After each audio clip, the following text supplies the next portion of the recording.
ഞാൻ ഇതുവഴി നടന്നു പോവുകയായിരുന്നു. രാവിലെ ചുമ്മാ നടക്കാൻ ഇറങ്ങിയാണ് പൂജപ്പുരം വരാൻ. ഞാനും അപ്പോൾ സീരിയലൊക്കെ വലിയ ഡയലോഗ് അടിക്കുന്ന ടീമുള്ള ടീഷർട്ട് നോക്കിയിട്ടുണ്ട് വെയിൽ കൊള്ളാൻ ഇറങ്ങി. ഇതെന്താണ് ഉദ്ദേശം? ഞങ്ങളൊന്ന് ശരീരം അനക്കാൻ തീരുമാനിച്ചു. ഇതുവരെ നമ്മൾ മുഖം കൊണ്ടല്ലേ കൂടുതൽ മുഖം ചേട്ടൊന്നും അനങ്ങുന്നില്ലെന്നുള്ളൊരു പരാതിയുണ്ട്. അതിൻ്റെ ഒരു പ്രശ്നം കാണുന്നുമുണ്ട്. അത് പൊതുവെ സീരിയൽ മേഖല പറയാം, മുഖത്തൊന്നും വരുന്നില്ല. ശരീരം ഇനി ഈ പ്രായത്തിലൊന്നും അനക്കിയിട്ട് നമുക്ക് നമ്മുടെ സീരിയൽ താരങ്ങളുടെ ക്രിക്കറ്റ് ടൂർണമെന്റ് അതിലുമില്ലേ, മറക്കൂല്ല. കളി പണിയുള്ളവർ മാത്രമേ കളിയുള്ളൂ എന്നുള്ളതാണ്.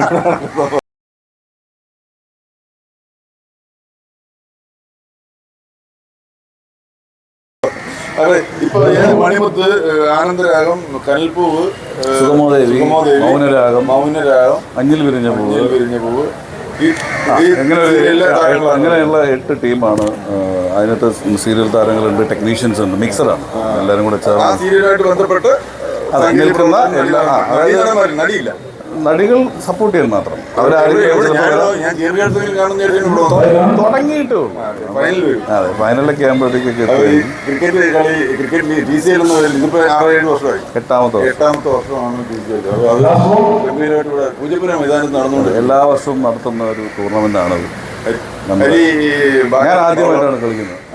ഞാൻ നമ്മുടെ ടൂർണമെന്റ് ആദ്യമായിട്ടാണ് കളിക്കുന്നത്. ഞാൻ എന്തും ചെയ്യും എന്ന് പറഞ്ഞാൽ ഒന്നും അറിഞ്ഞൂടാന്നുള്ള എന്തെങ്കിലും അറിയാവുന്ന ഞാൻ പണിയും. ബേസിക്കലി ബൗളറാണ്. CCL പ്ലെയർ ആയിരുന്നു. CCL സെലക്ഷൻ കിട്ടി. പക്ഷെ കളിയിലേക്ക് പിന്നെ നമ്മൾ പെട്ടെന്ന് പരിഗണിക്കില്ലല്ലോ. അപ്പോൾ CCLന്റെ B ടീം ഉണ്ടായിരുന്നു. ആ B ടീമിൽ നമ്മൾ അവിടെ കളിച്ചു. പിന്നെ നമുക്ക് എറണാകുളത്ത് ഈ CCL വന്നതിന് ശേഷം ഈ സിനിമാ താരങ്ങളുടെ തന്നെ ഒരു വലിയ ക്ലബ്ബ് ഫോം, 16 ക്ലബ്ബുണ്ട് അവിടെ. വാക്ക പ്രൊഫഷണൽ പ്രൊഡ്യൂസേഴ്സ്, ഡയറക്ടേഴ്സ് എല്ലാവരും കൂടെ ഉള്ള. അപ്പോൾ അതിനകത്തൊരു ടീമുണ്ട്. ടർഫല്ല, പക്ക ഗ്രൗണ്ട് പ്രാക്ടീസ് ചെയ്യുന്നത് ഇത് തന്നെ, നെറ്റ്സിൽ തന്നെ പ്രാക്ടീസ് കാര്യങ്ങൾ. ഇപ്പോൾ ഒരു 3-4 വർഷമായിട്ട് ശരീരം അനങ്ങിയിട്ടില്ല. നനക്കാൻ തീരുമാനിച്ചു. ആനന്ദരാഗത്തിനെ പൊളിക്കണം. ആനന്ദരാഗം പൊളിക്കും.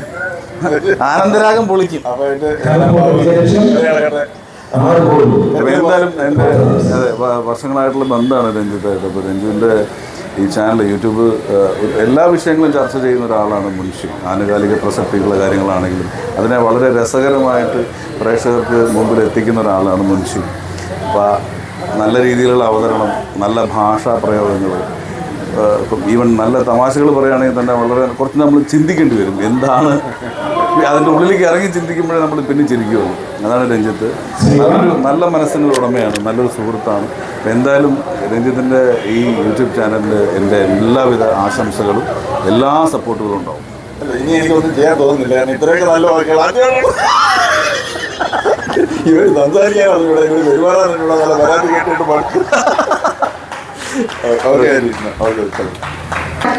നടത്തി വരാറുള്ള ടെലിവിഷൻ ക്രിക്കറ്റ് ലീഗ് സീസൺ 8 2024 ജനുവരി 15, 16, 17 തീയതികളിൽ പൂജപ്പുരം മൈതാനത്ത് നടക്കുന്നു. TCL നിങ്ങൾക്കായി സ്പോൺസർ ചെയ്യുന്നത് പ്രൊഡ്യൂസറും നടനുമായ Lalji, Ayush tours and travels, Karunagappally, Lineshot motion pictures private. സാറിന് നമുക്ക് ആദ്യമേ ആശംസകൾ അറിയിച്ചുകൊണ്ട് നമ്മുടെ ചാനലിന് ഒരു വീഡിയോ ചെയ്ത് തന്ന ആളാണ്. ഇപ്പം TCL ഷൂട്ട് ഇന്ന് തുടങ്ങി.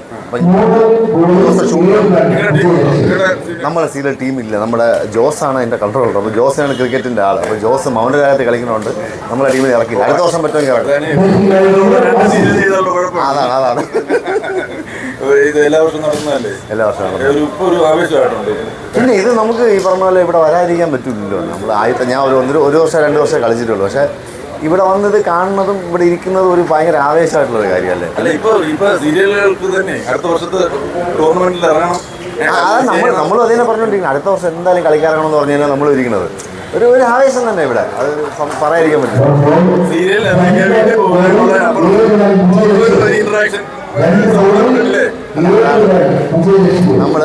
നമ്മള് ഈ ആത്മയുടെ മീറ്റിങ്ങിലൊക്കെ നമ്മൾ ആർട്ടിസ്റ്റുകളെ മാത്രമേ കാണാൻ പറ്റുള്ളൂ. ഇവിടെ അങ്ങനെയല്ല. ഇവിടെ വന്നു കഴിഞ്ഞാൽ ഈ കംപ്ലീറ്റ് ആൾക്കാർ, നമ്മുടെ സീരിയലിലുള്ള ആരൊക്കെ ഉണ്ട് അങ്ങനെയുള്ള കംപ്ലീറ്റ് ആൾക്കാർ നമുക്കിവിടെ കാണാൻ പറ്റും. അപ്പോൾ അതൊരു വേറൊരു രീതിയിലുള്ള ആവേശമല്ലേ. ഈ പെൺകുട്ടികൾ ഇതിനോട് താല്പര്യമില്ലാത്തതുകൊണ്ടാണ് അവർ ഒഴിവാക്കി നിർത്തുന്നത്, അവരെ കാണുന്നില്ല. അതും കൂടെ സീരിയൽസായിട്ട് നിൽക്കും. നമ്മൾ കുറച്ച് കൂടുതൽ സഹിച്ചേട്ടനെ കുറിച്ചൊന്നും പറയേണ്ടതുണ്ട്. അതെ പറയാം. നമ്മുടെ TCL എല്ലാവിധ ഭാവങ്ങളും. അപ്പം ഞങ്ങളുടെ ചാനൽ ഒന്നുകൂടെ കാണണമെന്ന് ഒരിക്കൽ കൂടെ. അതെ, തീർച്ചയായിട്ടും ചാനൽ കാണണം. ഒരുപാട് വെറൈറ്റി പരിപാടികൾ ഇഷ്ടംപോലെ വരുന്നുണ്ട്. Scott road, Poojappura and Vilappilsala, Rajeev Kannan Daffodils kindergarten play school, Irattakkal. TCL കാണാനാണ് ചെയ്തു അത് നമ്മുടെ ടീമായിരുന്നു. പക്ഷേ തോറ്റു, നന്നായിട്ട് കളിച്ചു കേട്ടോ. പക്ഷേ അവസാന നിമിഷം വരെ നമ്മൾ സുധി, നമ്മുടെ മേക്കമ്മ സുധി, അവരുടെ ബാറ്റർ വിവേക് ഗോപൻ 4 6 അടിച്ച്. അതെ. പക്ഷേ ഈ വർഷം എല്ലാ വർഷവും നമ്മൾ ഈ പറഞ്ഞ ഒരു കൂട്ടായ്മ ഭയങ്കര രസകരമായിട്ട്, കാരണം വെച്ചാൽ പഴയ നമ്മുടെ ചെറുപ്പത്തിലേക്ക് നമ്മളെ നയിക്കുന്നു. ഈ സ്പോർട്സ് എന്ന് പറയുന്നത് ഒരു ആവേശം. പിന്നെ ഒന്നുമില്ല, ഒരു സ്പിരിറ്റ് അല്ലേ പിന്നെ അത് കൊണ്ടുവന്ന ഈ ചിന്ത നല്ലതാണ്. എല്ലാ വർഷവും മറ്റു പല ഗെയിമും കൂടെ ഉൾപ്പെടുത്തിയാൽ കുറച്ചുകൂടെ ആവേശമുണ്ട്. ഇതിനൊക്കെ പുറകിൽ മണി നമ്മുടെ GS സജിയേട്ടനല്ലേ. സജിയേട്ടൻ്റെ ഒരു എനർജിയാണ് ശരിക്കും പറഞ്ഞാൽ ഈ TCLന്റെ പിന്നിൽ നിന്നുള്ളത്.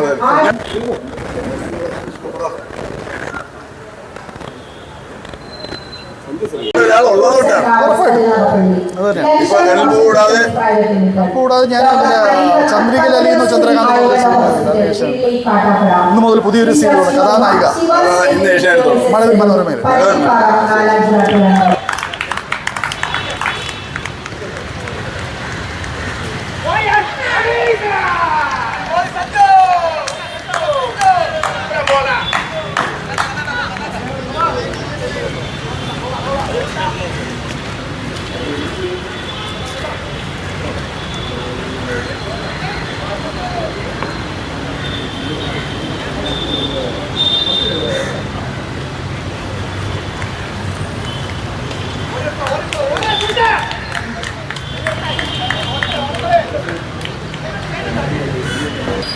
ബാറ്റിംഗ് ടീമിന്റെ നോൺ പ്ലെയർ നമ്പർ ദയവായിട്ട് മൈക്കോയിന്റുമായി ബന്ധപ്പെടുക.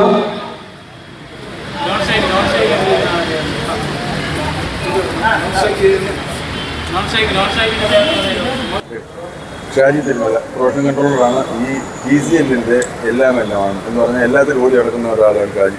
സജിചേട്ടനാണ്. TS സജി എന്ന് പറയുന്നത് നമ്മുടെ പ്രിയപ്പെട്ട ഡയറക്ടറാണ്. TCLന്റെ ഒരു പ്രധാന കണ്ണി. അദ്ദേഹം നട്ടല്. അദ്ദേഹം ഇല്ലെങ്കിൽ നടക്കില്ല എന്നുള്ളതാണ്. അപ്പോൾ ഇത് എങ്ങനെ സംഘടിപ്പിക്കുന്നു, എങ്ങനെ വരുന്നു എന്നതിനെ കുറിച്ചൊക്കെ ഒന്ന് പറഞ്ഞു. അതായത് ഞാൻ ശരിക്കും 3ാമത്തെ സീസൺ തൊട്ടാണ് ഈ അതായത് സജിസ്ഥാന്റെ കൂടെ വരുന്നത്. പക്ഷെ അതിനുശേഷം അല്ല 3ാമത്തെ പക്ഷെ അന്നോട്ട് TCL എന്നുള്ള ഒരു ഇതിൽ വർക്ക് ചെയ്യാനും അതിൻ്റെ സംഘടന സമിതിയിൽ ഒരു മെമ്പറായി ഇരിക്കാൻ പറ്റിയത് എൻ്റെ ഒരു ഭാഗ്യമായിട്ട് വരുന്നത്. അത് മാത്രമല്ല ഞാൻ എന്നെ സംബന്ധിച്ച് സജിസാർ എന്ന് പറയുന്നത് എനിക്കൊരു ഗുരുതുല്യനല്ല, എൻ്റെ ഒരു ചേട്ടനോ എൻ്റെ ഒരു സുഹൃത്തോ പോലെയാണ്. അപ്പോൾ എന്ത് കാര്യം പറഞ്ഞാലും നമ്മൾ ആത്മാർത്ഥമായിട്ട് ചെയ്യും എന്നുള്ളൊരു ഉറപ്പുള്ളത് കൊണ്ടായിരിക്കാം നമ്മൾ ഏൽപ്പിക്കുന്നത്. പിന്നെ എനിക്ക് തോന്നുന്നു ഇതിപ്പോൾ 7ാമത്തെ സീസണാണ്. അപ്പോൾ നമ്മൾ ഓരോ പ്രാവശ്യവും നമ്മൾ ട്രോഫി ഉൾപ്പെടെ സംഘടക സമിതി ആയാലും ശരി നമ്മളത് നല്ല രീതിയിൽ വിനിയോഗിക്കുന്നുണ്ട്. പിന്നെ നമുക്ക് എല്ലാ ആർട്ടിസ്റ്റിൻ്റെ ഭാഗത്തുനിന്നും നല്ല ഒരു കൂട്ടായ്മയും അവരുടെ ഒരു സഹകരണം ഉണ്ടാവും. പിന്നെ രണ്ടാമത്തെ കാര്യം നമ്മുടെ ഒരു സീരിയൽ കുടുംബ വാട്സപ്പ് ഗ്രൂപ്പുണ്ട്. അവരുടെ എല്ലാ സപ്പോർട്ടും ഇത്ര തന്നെ സീരിയൽ കുടുംബത്തിൻ്റെ പേരിൽ നമ്മൾ മരിച്ചുപോയ ആദിത്യൻ സാറിൻ്റെ പേരിൽ ഒരു സ്പെഷ്യൽ ട്രോഫി കൊടുക്കുന്നു. അപ്പം നമ്മൾ ഈ പറഞ്ഞതുപോലെ നമ്മൾ കൂടെ നിൽക്കുന്നവർക്ക്, അതേപോലെ തന്നെ നമ്മൾ ഈ സീരിയൽ കുടുംബത്തിലെ കൊറോണ വന്നതിന് ശേഷം ആരെങ്കിലും നമ്മൾ പ്രധാനപ്പെട്ട മരിച്ചാൽ പോലും ഫെഡറിനിറ്റി ഉൾപ്പെടെ അല്ലെങ്കിൽ നമ്മൾ സീരിയൽ കുടുംബം ഉൾപ്പെടെ ഒരുപാട് സഹായ സഹകരണങ്ങൾ ചെയ്യുന്നു. അതിലൊക്കെ ഇപ്പം നിലവിൽ നമ്മൾ ഈ 8 വർഷം ടൂർണമെൻറ്റ് നടത്തിയതും ശരിക്കും ഫെഡറിനിറ്റിയുടെ കീഴിലാണ്. പക്ഷേ നമ്മളടുത്ത് ഇപ്പോൾ ആത്മയും ഫെഡറിനിറ്റി നമ്മളെയും കൂടെ ഉൾപ്പെടുത്തണമെന്ന് അവരെല്ലാ വർഷം പറയും. നമ്മൾ അവരെ രീതിയിൽ തന്നെ അവരെയും കൂടെ സപ്പോർട്ട് ചെയ്ത് വേറൊരു സംഘടന നമുക്ക്. പക്ഷേ അടുത്ത വർഷം ചിലപ്പോൾ മാറ്റങ്ങൾ സംഭവിക്കാം. കാരണം ഓരോരോ പുതിയ സംഘടനകൾ വന്നുകൊണ്ടിരിക്കുകയാണ്.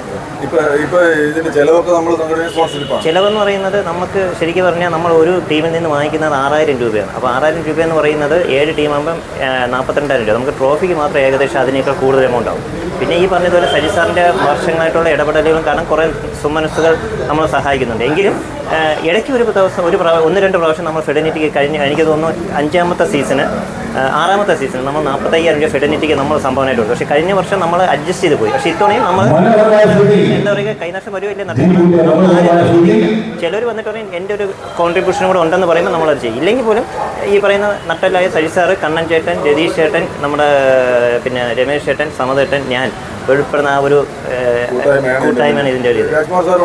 രാജ്കുമാർ സാറ് ബാക്ക് സപ്പോർട്ടുണ്ട്, നമ്മുടെ ഇതിലില്ല. പിന്നെ നമുക്ക് ഈ കളിയിൽ ഏറ്റവും കൂടുതൽ നമ്മൾ പിന്നെ പ്രോത്സാഹിപ്പിക്കുന്ന ഒരു വ്യക്തി രാജ്കുമാർ സാറാണ്. പിന്നെ നമ്മൾ മനോജ് ചേട്ടൻ, പിന്നെ അനിൽ മേടയിലേട്ടൻ, അങ്ങനെ പിന്നെ നമ്മളെ ശ്രീജ് പള്ളി സാർ, ഇവരെല്ലാവരും നമുക്ക് സപ്പോർട്ട് ചെയ്യുന്നുണ്ട്. ഇവരൊന്നും നമ്മളടുത്ത് വന്നില്ലെങ്കിൽ പോലും ഫോണിൽ കൂടെ എല്ലാ സഹകരണവും തരുന്നുണ്ട്. പിന്നെ ഈ പറഞ്ഞ നമ്മുടെ ചേട്ടനായാലും എല്ലാം നമുക്ക് വേണ്ട സപ്പോർട്ട് തരുന്നുണ്ട്. അതൊരു വലിയൊരു ഭാഗ്യം തന്നെയാണ്. അടുത്ത വർഷം ഇതിനേക്കാൾ ഗംഭീരമാക്കാനുള്ള ഒരു പരിപാടി തീർച്ചയായിട്ടും ഇതൊരു ആവശ്യമായിട്ട് മാറുകയാണ്.